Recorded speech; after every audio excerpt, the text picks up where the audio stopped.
What's up, guys? Got a little video for you on meditation. Got inspired to make this video. Just one of my buddies was asking me how to meditate, and then we went through a meditation together, and yeah, it was freaking good. And I also got inspired because since October, I've been meditating every single day for at least 8 minutes, excluding maybe like 8 days. I don't know. I could count on two hands how many days I've missed uh, in the past. I don't know, 5 months, 6 months, something like that. Anyways, and this is the first time in my life that I've ever done it that consistently. And from doing it consistently, I have noticed the benefits. Because last night I did not meditate. Went out with a buddy, did a little drinking, saw a movie, and came back to my room, and I was like so tired. I was like, I'm just gonna meditate laying in bed. And sure enough, I fell asleep within a minute. That's another benefit of meditation that I should share with you. That for people that have trouble falling asleep, I always tell them like what the fuck, like you'll lay in bed for an hour and won't sleep, like that's fucking crazy. And yeah, and for some people it could be like almost a stressful, resistant pattern that they'll find themselves in. And if they just knew just literally this very basics of meditation, which isn't very hard, just literally like anything else, you just have to practice it for a little bit of time. If you laid in bed and meditated, you would very likely fall asleep within 10 minutes. That's why it's not recommended to meditate laying down. So if you have trouble sleeping, that can be a good substitute. Although I would recommend not learning meditation for that purpose, learning it to help you be more aware of your mind and emotions and be more still in general and less emotionally affected by the world, which is really yourself.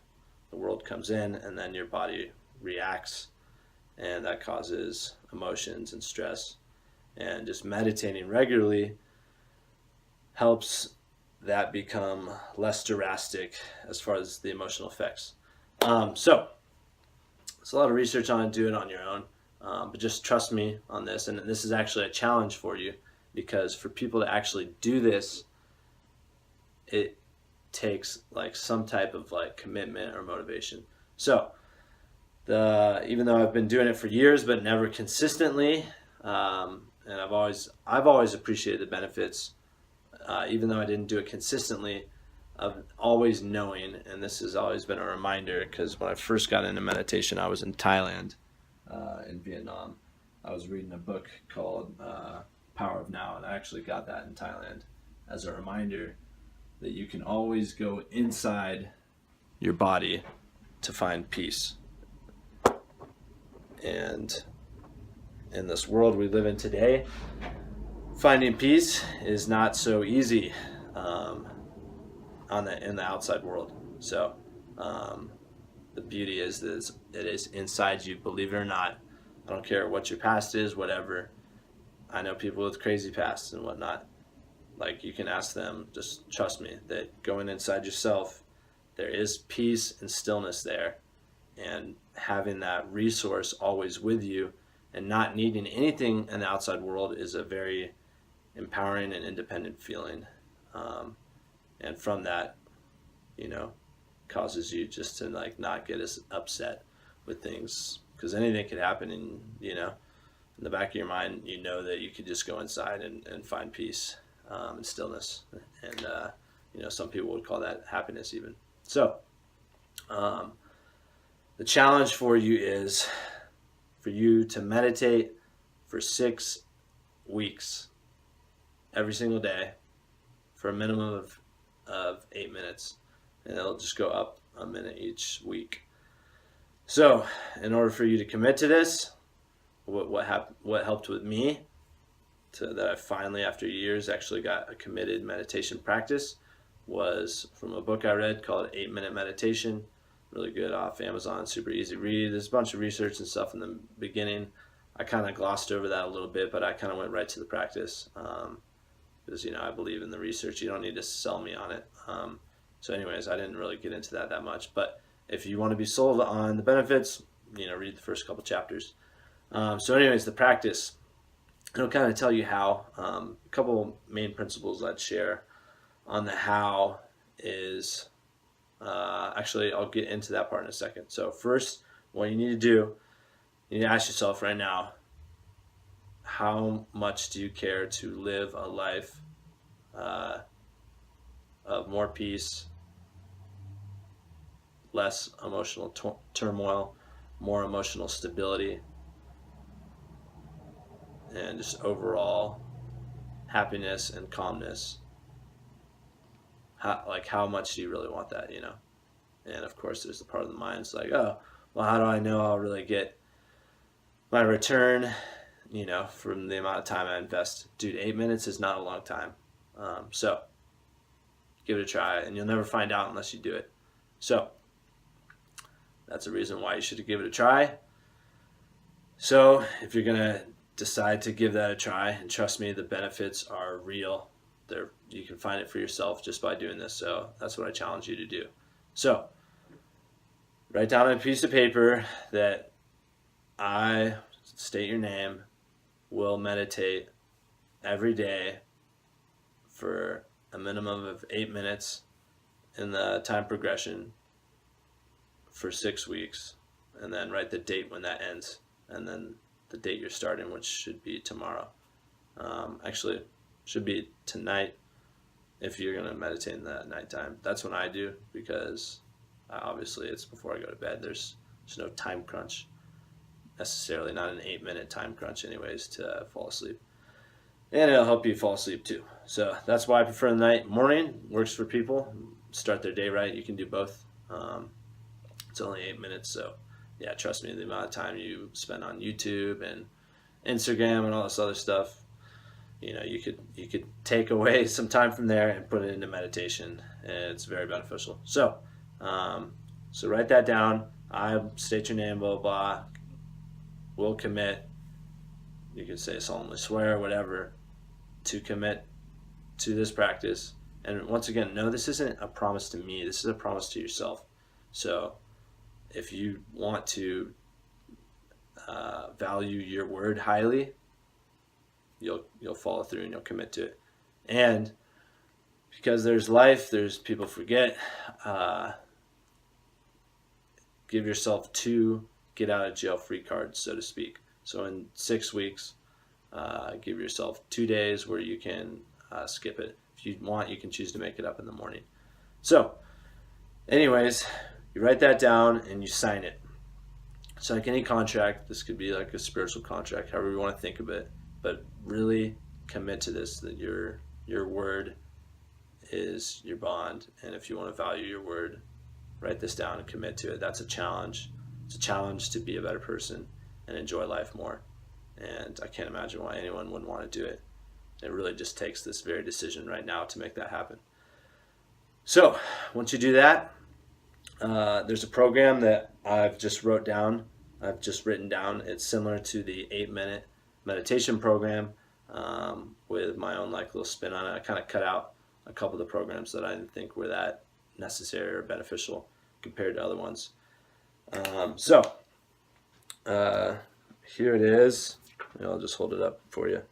So anyways, these are the weeks, and then next to it on the left is the time. So week 1 is going to be the breath, and you can pause it if you need to, take a snapshot, whatever. So write this down. So as you can see there, pause it if you need, write that down. I'm going to explain it right now. Week 1 is the breath. Week 2, gratefulness. Week 3, love. For gratefulness, I'm going to get into those things. So you could focus on 3 things and have a little creativity with it if you want, flexibility, whatever works for you best. This is a general template. So for gratefulness, you could just do 3 things you're truly grateful for, and just literally just think about those things and and experience gratefulness. So like literally focus on the experience of gratefulness. Um, After that, you can just do thank you. Just can repeat saying thank you, God, thank you, universe. Those are kind of mantras. People find benefits in that as well. The famous, notorious TM model uses mantras. Um, each has its own benefits. Love, and is written there, self-love.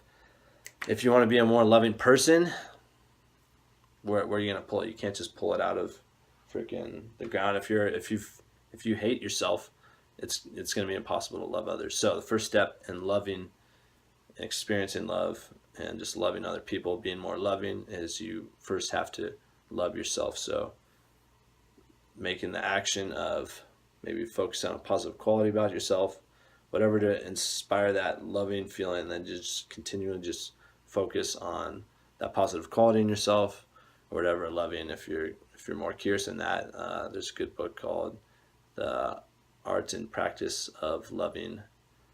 Trying to think the author. He was a teacher at the school I went to, Frank something. Anyways, it's The Art and Practice of Loving. It's on Amazon, I believe. So yeah, you can also do loving kindness. This was a practice in the 8-minute meditation. So that practice, you say to yourself, and you continually repeat, and you get the effects, because that's the way the mind works. Your thoughts affect your emotions, which affects your body's breath and experience and the chemicals that go in it. So this meditation technique, particularly on loving kindness, as you repeat, you repeat, may I be happy, and may I have ease of being. You repeat it again, and really think about it and mean it when you say it. May I be happy, and may I have ease of being. Ease of being is what it is. And then after you do it 2 times for yourself, you say, may all beings be happy, and may all beings have ease of being. And you can change the wording in a way that makes more sense to you if you'd like. And then so you just continually go back and forth between yourself being happy and ease of being, and others, and you do that for the extended time. And set a timer. So when I said 9 minutes, obviously you set a timer for 9 minutes. Take one big breath. Hold any resistance you have, attachments, angers, hopes, fears. Hold it for a second and release it.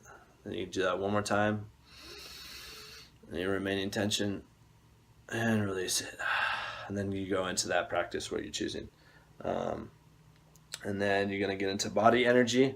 So a way to find that out, Eckhart Tolle describes this pretty well, is you just be aware of any sensation in your hands or feet. That's a good portal entry point. And you just feel that sensation in your hands, and you can just focus on that. You can scan the body. So once you're good at being able to feel those sensations, you can scan the body from top to bottom. It's pretty crazy how in-depth you can get with that. At the Vipassana retreat I went to, if you really want to get into this, there's a retreat called Vipassana. Just Google it. It's on Dhamma.org is the name of the organization. But it's a meditation technique that has been in practice for over 2,000 years, taught by the Buddha. It almost died, and then it was rediscovered in Burma. It's basically a 10-day commitment and course where you don't talk, you don't read, you don't write, you give up your cell phone, and you just live there. And it's completely free. Organization is online. It's completely free, and the reason it's free is because people donate. You're not even allowed to donate until you finish a 10-day course. And the people that work there in the kitchen and whatnot, and people donate food and whatnot. It's actually pretty decent food. The one I went to in California, Twin Palms area, everyone that works there had gotten to a 10-day course, so they chose to serve because they believe in the beauty of the organization. So I'm gonna end this video. It's 15 minutes, and I'm gonna add the next part. So continue watching if you want to change your life positively.